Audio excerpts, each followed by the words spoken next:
Blood test मेरा करा लें, जिससे आपको लगभग 1000-1500 रुपये की बचत हो जाएगी।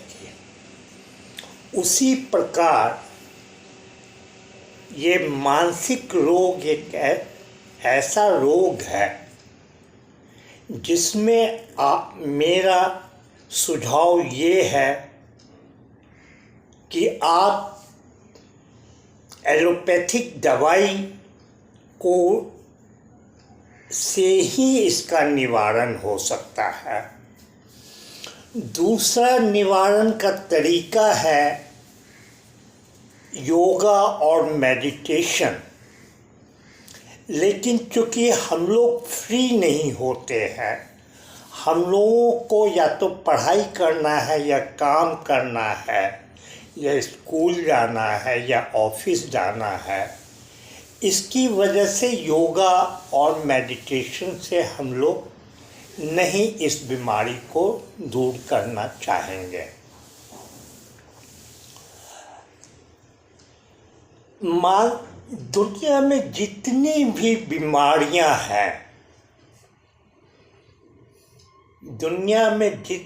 बीमारियां हैं, सबसे खतरनाक बीमारी जो है वो मानसिक रोग है।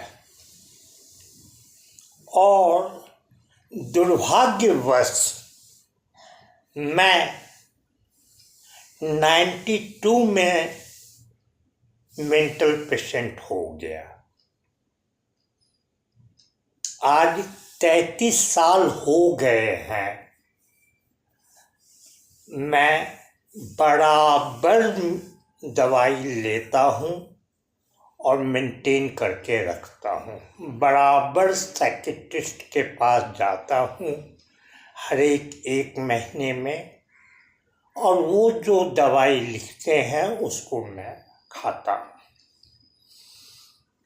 मेरा ये 33 साल में मैं करीब 50 बार सुसाइड करने का मैं प्लान करता था। सुसाइड किस प्रकार करेंगे, कहाँ करेंगे, पॉइजन से करेंगे या फांसी लगा के करेंगे, मैं 50 बार से अधिक प्लानिंग कर चुका हूँ। लेकिन चूँकि हम लोगों को, हमारे परिवार को डॉक्टर के दवाई देने के पैटर्न से समझ गया कि क्या करना चाहिए ऐसे केस में, डिप्रेशन के केस में या उसका उल्टा इलेशन के केस में। मुझे जो मानसिक बीमारी है उसका नाम है बाइपोलर। मेरा मूड जो है वो 2 एक्सट्रीम के बीच स्विंग करता है।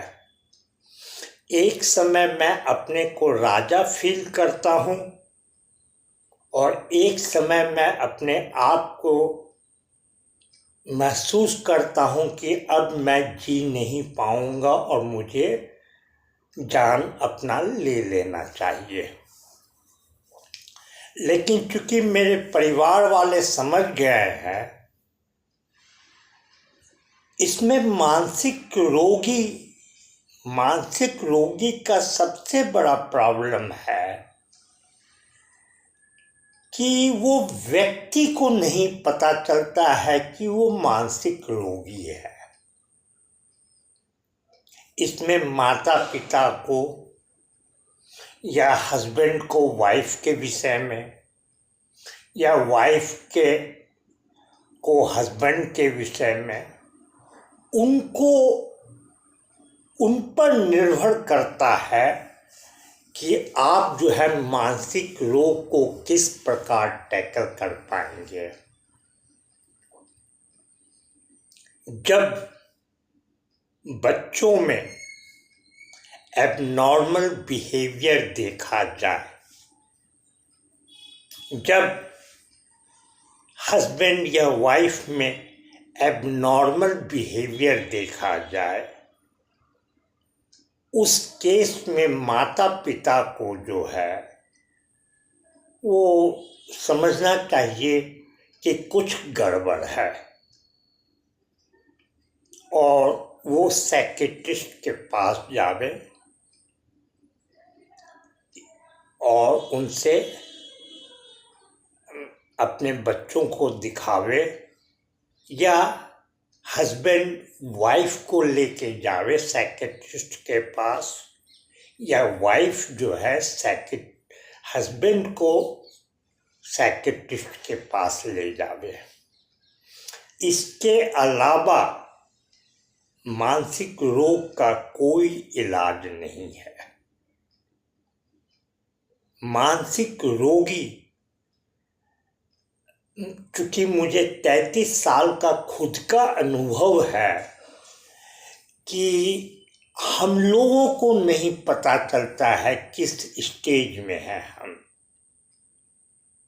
मेरे केस में मेरी पत्नी को पता रहता है, मेरे बड़े बड़े बच्चों को पता रहता है कि मैं किस स्टेज में हूँ और अकॉर्डिंगली वो दवाई जो है बिना डॉक्टर को दिखाए हुए, क्योंकि ये काफ़ी पुराना है, बोल के हम लोग समझ गए हैं कि डॉक्टर अब साइकियाट्रिस्ट अब क्या दवाई देगा, तो वो बिना डॉक्टर के गए वो मेडिसिन खाता हूँ और ज़िंदगी मेरी कट रही है। मेरे केस में क्या हुआ कि मैं एक हाईली ड्रीमर हूँ। अपनी लाइफ में मैं बहुत बड़ा ड्रीम जो है लेके चला था कॉलेज के बाद से जब निकला था, और उस कारण से 50 बार जो है सुसाइड का फीलिंग आने के बावजूद जो है मैं सरवाइव किया।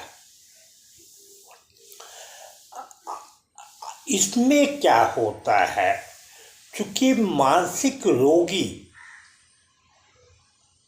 मैं एक ऐसे व्यक्ति को जानता हूं पिछले 25 साल से। वो व्यक्ति मैकेनिक था, मुस्लिम है, वो मानसिक रोगी बन गया और डॉक्टर से बराबर इलाज होते होते, क्योंकि वो मैकेनिक था, आज के दिन वो 15,000 रुपया किसी मोटरसाइकिल शोरूम में कमा रहा है। जिस कारण ये है कि वो हमेशा साइकियाट्रिस्ट के कांटेक्ट में रहता है। ये मैं पिछले 25 नहीं 20 साल से मैं उसको जानता हूँ और मैं बाकी लोगों को भी जानता हूँ जो ठीक नहीं हो पाए हैं। इसलिए ये मानसिक रोगी का सबसे बड़ा प्रॉब्लम क्या है कि वो उसको नहीं पता रहता है कि वो मानसिक रोगी है।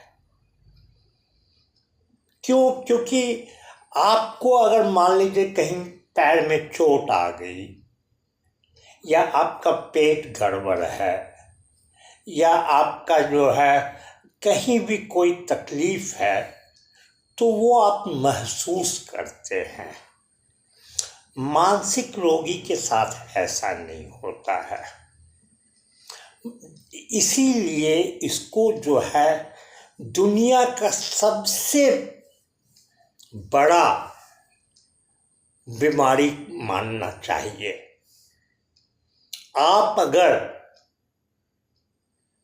पेपर में या टीवी में सुन रहे हैं कि फलाना व्यक्ति ने सुसाइड कर लिया, फलाना व्यक्ति किसान हो या कोई बिजनेसमैन हो या कोई भी हो जो सुसाइड करके मरता है, तो आप मान लीजिए कि वो डिप्रेशन का शिकार है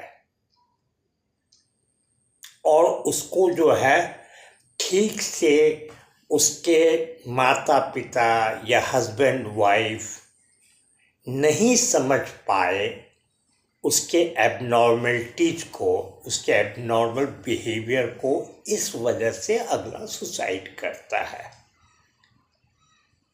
दुनिया में कोई भी व्यक्ति मरना नहीं चाहता है, ये मान के चलिए। ऐसे केस में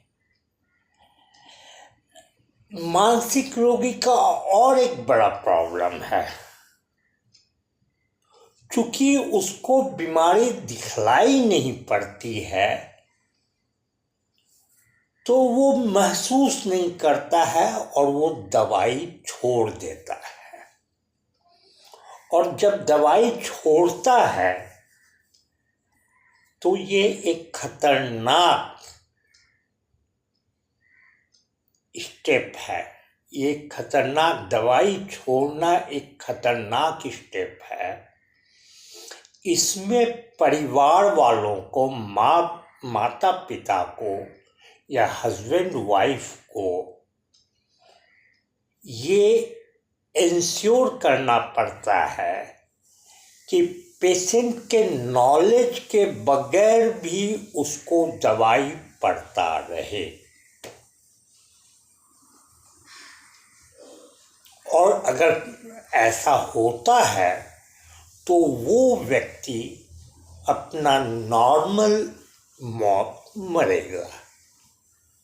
दवाई लेने की वजह से उम्र तो घटेगा ही, उसमें तो कोई शक नहीं है, लेकिन वो जी पाएगा। वो और दूसरा क्या होता है, मानसिक रोग जिसको हो जाती है, उसके परिवार वाले या उसके जो भी व्यक्ति उनके गार्जियन हैं, वो जो है छुपाता है समाज से। क्यों? क्योंकि वो समझता है कि मानसिक रोगी मतलब वो पागल है। और इसकी वजह से जो है ये धारणा जो है अब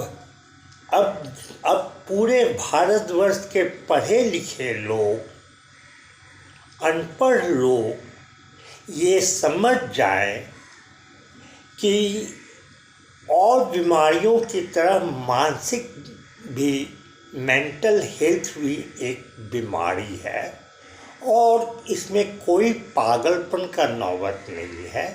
कुछ केमिकल्स जो हैं बनना बंद हो जाते हैं या कुछ माइंड के केमिकल्स ज़रूरत से ज़्यादा बनने लगते हैं, उस केस में कोई व्यक्ति जो है इसमें पूर्व में दिलीप कुमार जी भी, स्वर्गीय दिलीप कुमार जो हमारे यहाँ के बेहतरीन एक्टर में से एक थे, वो भी इंग्लैंड जाकर साइकेट्रिस्ट से अपना इलाज कराए थे, लेकिन लोगों को पता नहीं था। बॉलीवुड को, हिंदी फिल्म जगत मुंबई को पता नहीं था। एक बहुत ही सराहनीय काम किया है दीपिका पादुकोण ने। दीपिका पादुकोण जो है, उन्होंने अब जब वो मानसिक रोगी हुई और उसके बाद वो साइकियाट्रिस्ट के संपर्क में आकर विदेश में इलाज कराया, तो उसको वो जो है सार्वजनिक खबर में परिवर्तित किया। ये एक बहुत ही साहसिक कार्य था उनका। कि मानसिक रोग, एक मानसिक रोगी आम लोगों की तरह हर एक काम करेगा। वो स्कूल जाएगा, कॉलेज जाएगा, ऑफिस जाएगा, बिजनेस करेगा। औरत है, पत्नी है, तो वो खाना बनाएगा, खाना बनाएगी।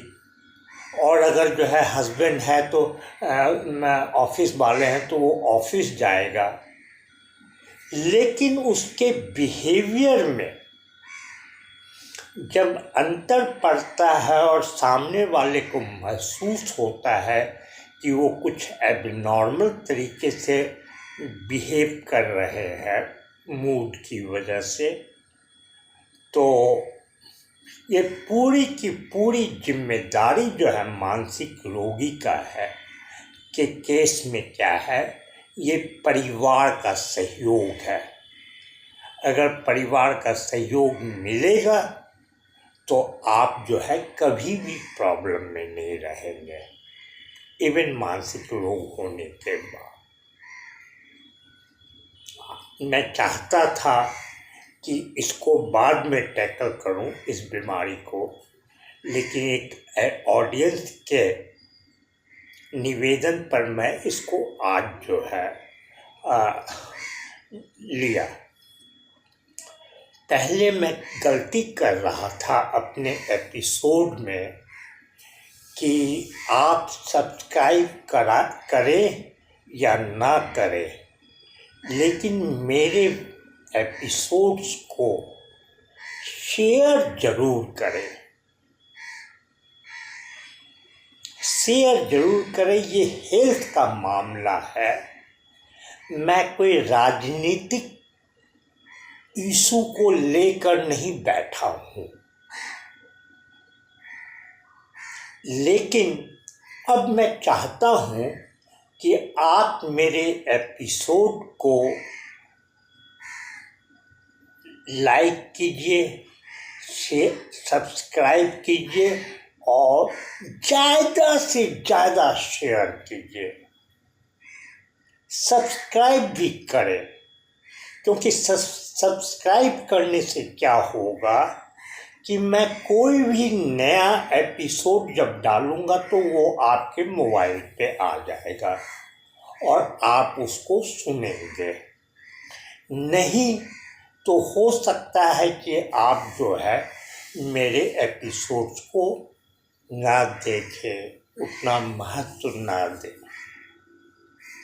धन्यवाद।